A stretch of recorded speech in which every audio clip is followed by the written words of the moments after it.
made from lemon juice, salt, and numerous spices.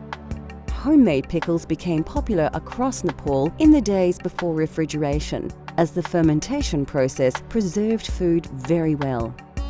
There is thousands of variety of achar because different culture, different religion, different weather. And hillside, Himalayan side, they like to eat quite hot and flavored because they are very cold. And there's another side, not too cold, different religion, different people. And also, achar is one good for thing. In countryside, even countryside, don't have refrigerator, fridge. In city side, like 20 years, 50 years ago, they don't have fridge, anything. That's why they put some spice and then keep 2-3 days, doesn't go off. That's why they started from that achar is spicy. Now everyone used to eat, used to like. That's why more popular.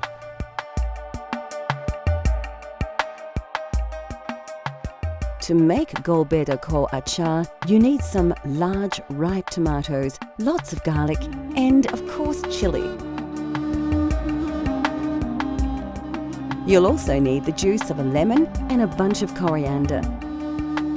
Spices such as chili powder and Nepalese Timur will add an authentic flavour to your achar.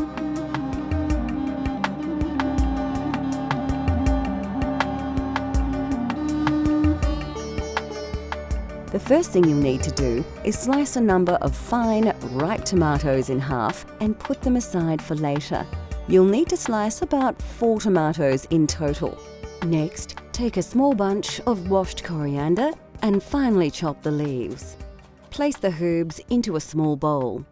Pick up a long green chilli, remove its stalk, and then chop it into sections of about 1 centimetre.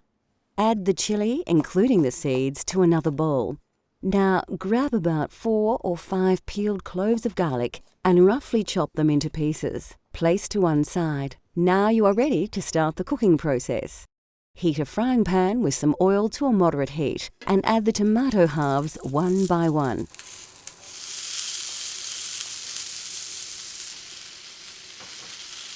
Allow them to cook a little before adding the chopped garlic. Next, add the green chilli to the pan and mix the ingredients together. Add a teaspoon of salt and a tablespoon of Szechuan pepper, and then place the entire contents of the pan into a blender. Now add the chopped coriander and 2 tablespoons of lemon juice and blend until the ingredients reach a fine liquid consistency.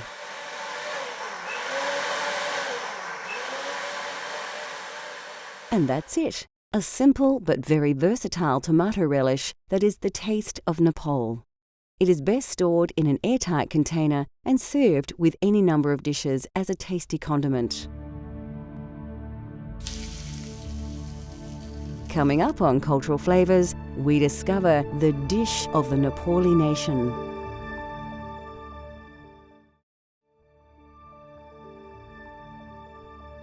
In Nepal, it is customary to serve meals on a platter, combining several meat and vegetable dishes, boiled rice, and a variety of condiments.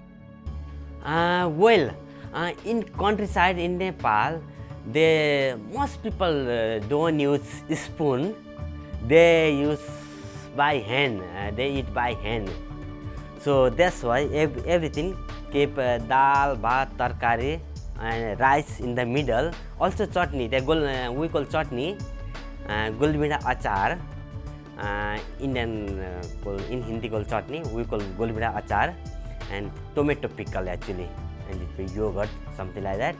And everything on the plate. Then that's why look nice. Don't need to different curry bowl. A wonderful and extremely popular example of this is dal bhat masu, which literally means dal, rice and meat with gravy. As in India, lentils are an important staple of Nepalese cuisine, and they are commonly used across every region of Nepal. By far, the most popular dish is dal, a spicy soup made from black urad dal, tomatoes, garlic, and a variety of ground and dried spices. Bhat, or rice, usually plays a central role in these platters, and it will always be surrounded by a number of other dishes that are served in small separate bowls. Basmati rice is common to the region and noted for its delicate fragrance and flavour. Our dal bhat masu features kukura ko masu, a simple chicken curry prepared with tomato, garlic and ginger. A common alternative to masu is takari, a curry made simply with vegetables. An important ingredient in this, and nearly all Nepalese curries, is a dried herb called jimbu. Used extensively across Nepal for its unique taste, which is similar to onions or chives, it is also said to have exceptional medicinal properties. We'll show you how to prepare this delicious curry later in the show. Vegetable dishes are extremely popular and vary across the country. A delicious dish we shall prepare later is saag, a simple stir-fry featuring mustard leaves, chili and several Nepalese spices. Of course, the most quintessential Nepalese side dish of all would have to be achar. Made from numerous fresh ingredients, the variety of achars is staggering, and it is said that they number in the thousands. This is Golbeda ko achar, a spicy tomato relish that is added to platters and, of course, used as a dipping sauce for Nepalese dumplings. A small serving of plain yogurt puts the finishing touches to this traditional Nepalese meal. Well, dal bhat tarkari is that's one kind of fixed menu. We call dal bhat tarkari. In Indian call thali. Thali. That's fixed menu, fixed price. But some people eat less, some people eat more. Don't have to pay again, The fixed price can have more dal, more bhat, more tarkari. Yeah, even masu as well, dal bhat masu. Not like not limited thing. That's why many different tastes, same price. So that's why people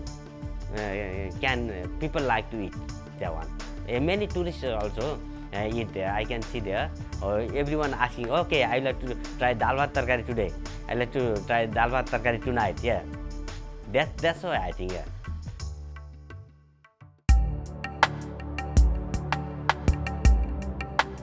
Kukura ko masu is a simple, slightly salty and lightly spiced Nepali curry made with tender pieces of chicken.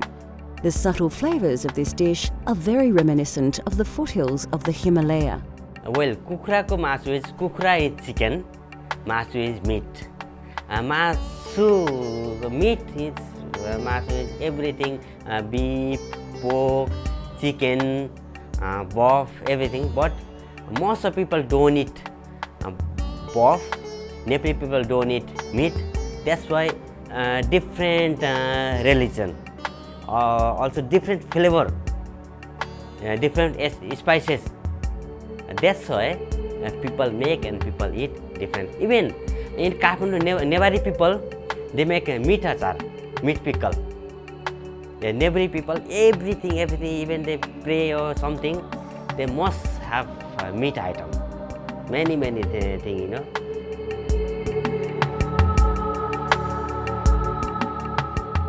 To try this delicious curry at home, you need a few common ingredients as well as a range of dried spices.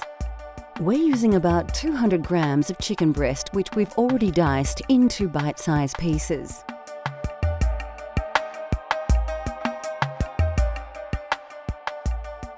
All of these spices should be available from your local supermarket, including Szechuan pepper, which has a slightly lemony flavour and is native to China. Of course, we're using mustard oil to give a truly authentic Nepali taste.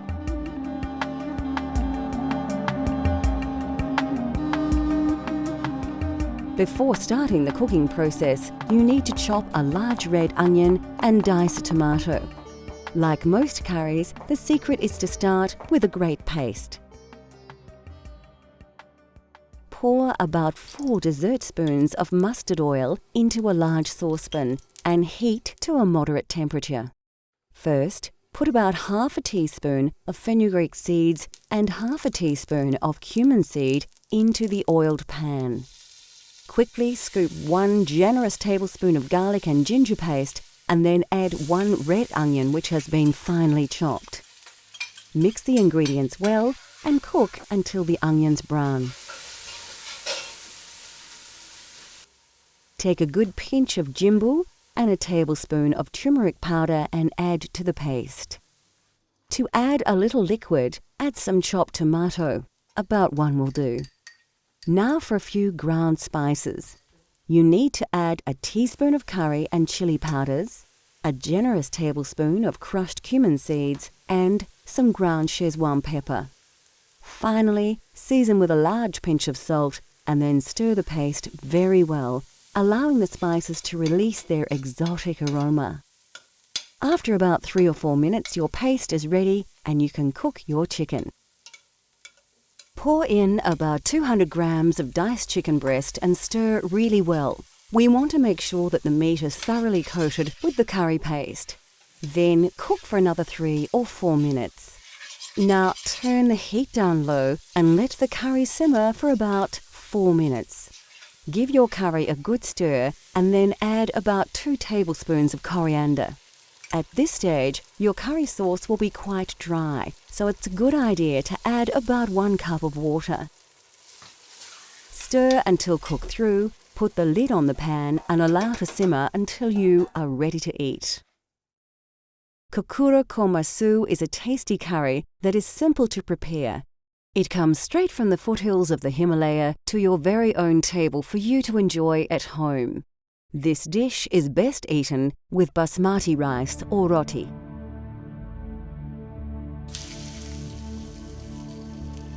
Next on Cultural Flavours, a tasty leafy dish that truly tastes of Nepal.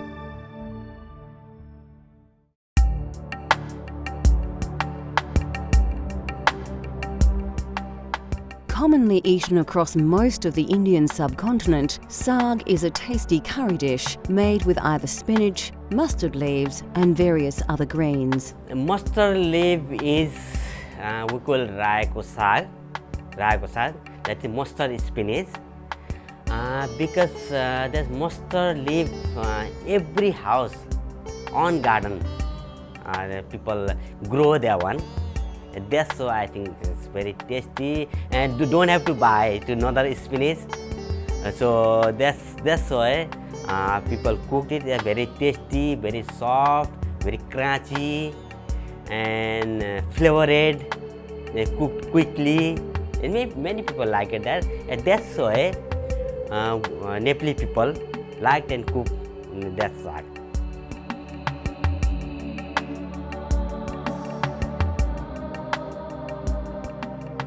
Today we will prepare an authentic Nepalese saag using fresh mustard leaves. These can be found in most Asian supermarkets, as can ghee, commonly known as clarified butter, and mustard oil, which has a hot, nutty flavour.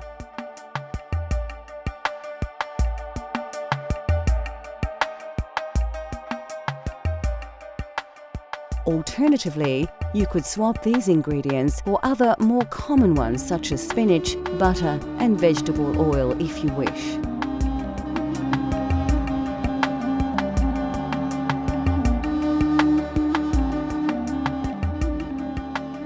First, we need to prepare the ingredients. Grab a bunch of washed mustard leaves and roughly chop them, including the stalks and leaves as you chop. Heat some oil in a frying pan to a high heat. Add 1 whole dried red chilli and 1 pinch of cumin seeds to the oil. Scoop 1 teaspoon of chopped ginger and mix the ingredients together. Next, add about half a teaspoon of turmeric and then a good dessert spoon of ghee. Let the butter warm through before adding the mustard leaves.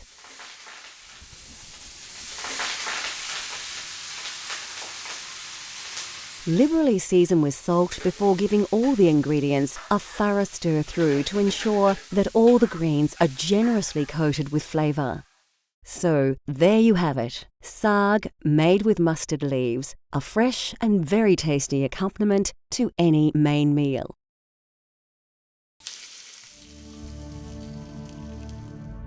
We hope we have uncovered the mystery of the local cuisine in the Nepalese high country. It is a food of many influences and flavours, yet it still maintains its own unique tastes and style. The food of Nepal relies greatly upon the produce that is readily available and in season, and its dishes have been greatly influenced by the diverse cultures and geography of the region. It is, of course, a cuisine that is well worth exploring just as much as the mountains that dominate its landscape. Cultural Flavours continues to explore the world through the diversity of food, from Nepal to Japan, France to Korea. Let Cultural Flavours take you on a gastronomic journey so you can experience the tastes of the globe at home.